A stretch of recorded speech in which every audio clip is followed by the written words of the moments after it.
For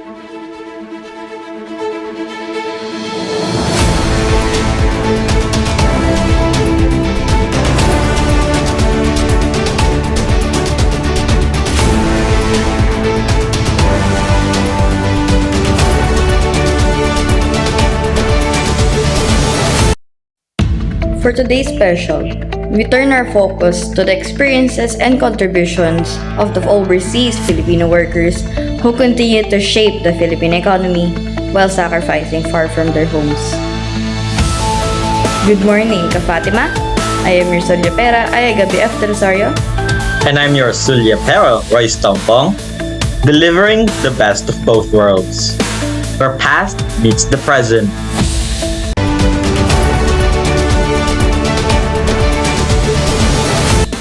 Millions of Filipinos continue to work abroad in search of better opportunities. However, life overseas is not always easy. Many face challenges such as homesickness, cultural differences, and difficult working conditions. History unfolds. Danilo Santos and Brent Villarreal reporting live.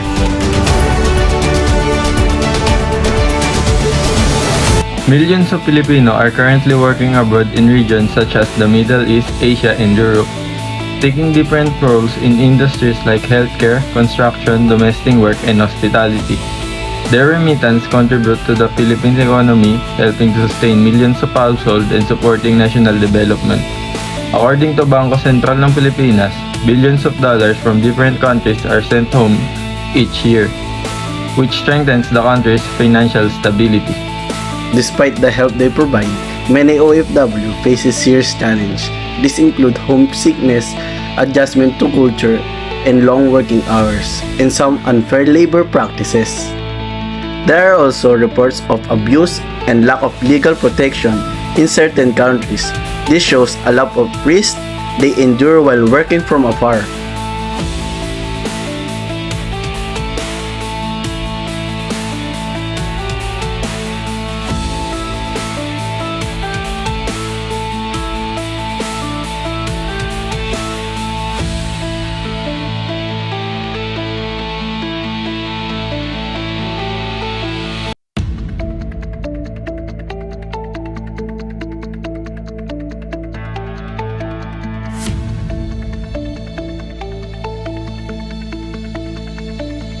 In response to this matter, the Department of Migrant Workers continue to implement programs aimed to protect OFW rights. It involves providing legal assistance and ensuring safer development. Numerous organizations like OWA also offer reintegration programs to help returning OFW rebuild their lives in the country. Thank you, Danilo and Brent. As what we were told earlier, OFWs are not just deployed in one country, but several regions across the globe. Let's find out the process on how workers are distributed. History unfolds. Nicole reporting live. Nicole?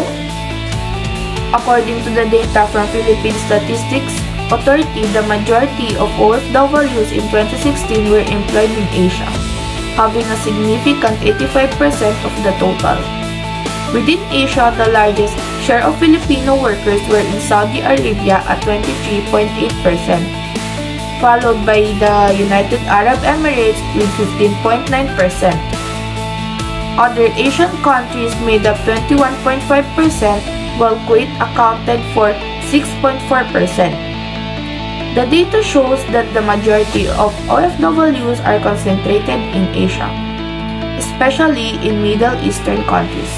It is a strong regional demand for Filipino labor and shows how migration patterns are influenced by job availability and existing Filipino communities abroad.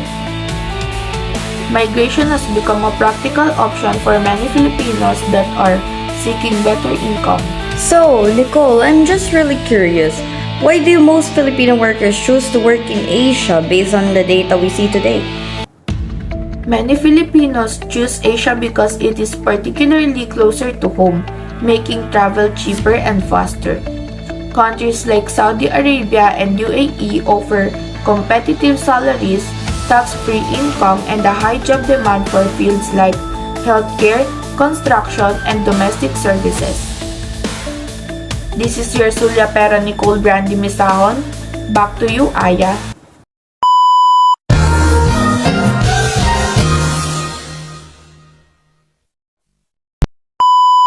Wait, she mentioned the word migration. But what is migration? This is your Sulya Pero Alexander James Escudero, and this is the word back with AJ. Migration simply refers to the movement of the people from one place to another for a certain minimum period. It can be within a country or across international borders. People migrate for many reasons like searching better job opportunities or others for education, safety, or desiring higher quality of life. There are two types of migration, the internal and international. Internal migration is the movement of the people from one area to another within one country. Meaning, they are only moving to a different location but still inside the country. For example, I live in Valenzuela but I want to move to Tagaytay. Now that's internal migration. International migration, on the other hand, is where the people move from their home country to a different one.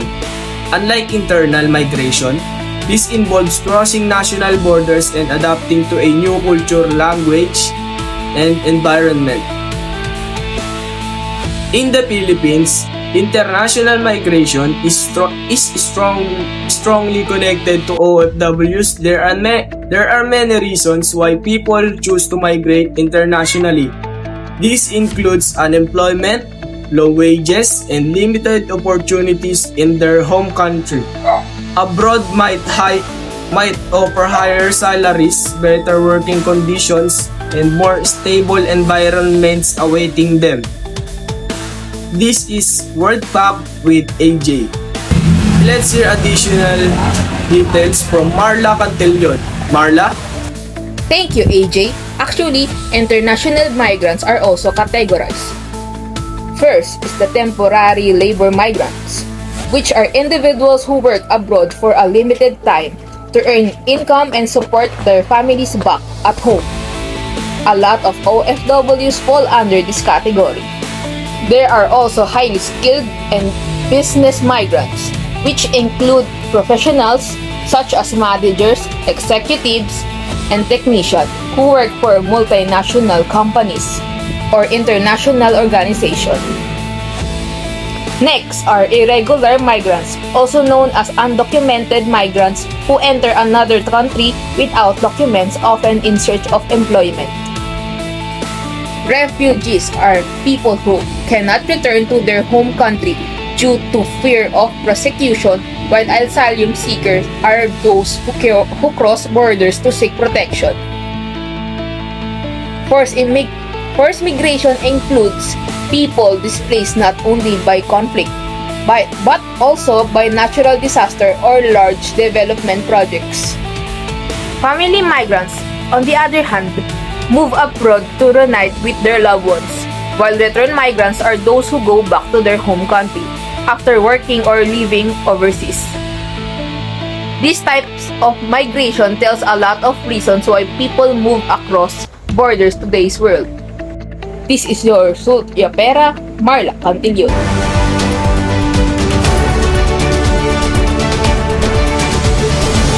Migration continues to shape lives across the globe. But what drives people to leave their homes? From economic struggles to conflict and even environmental changes, millions of individuals are pushed to move in search of better opportunities and safer living conditions. OFWs choose to work abroad to support their families and secure a brighter future for them. History unfolds. Clark Solis and Stephanie Maya Buen reporting live.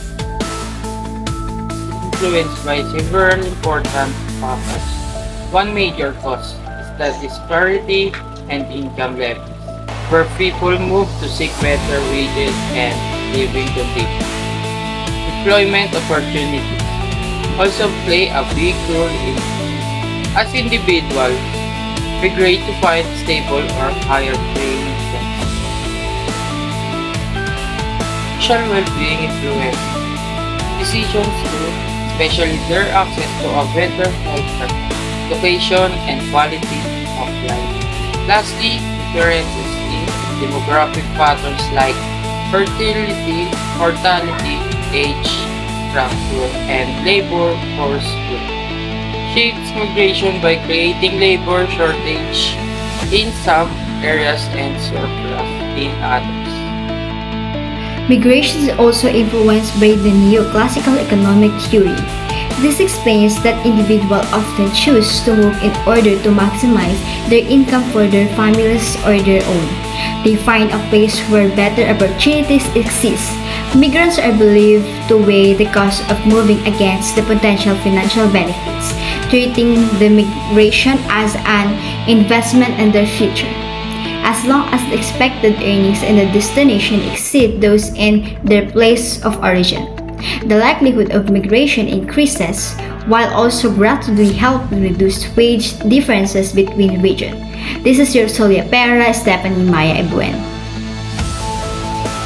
And your Zulia Pero, Clark Solis.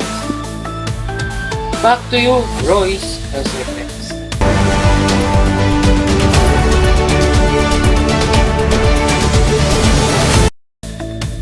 History unfolds.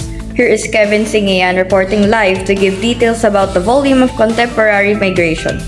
Kelvin? Recent figures provided by United Nations reveal that global immigrant population has steadily increased over time. The number of people living outside their country of birth rose from 75 million in 1965 to 120 million by 1990, according for about 2% of the world population.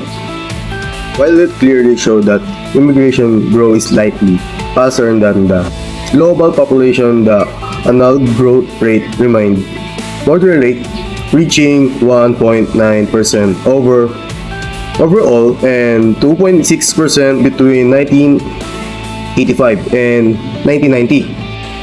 Despite this growth, international migrants still represent a relatively small minority worldwide. However, internal migration remains much larger. For example, India alone recorded around 200 million internal migrants in 1981, more than double the number of international migrants globally at the time.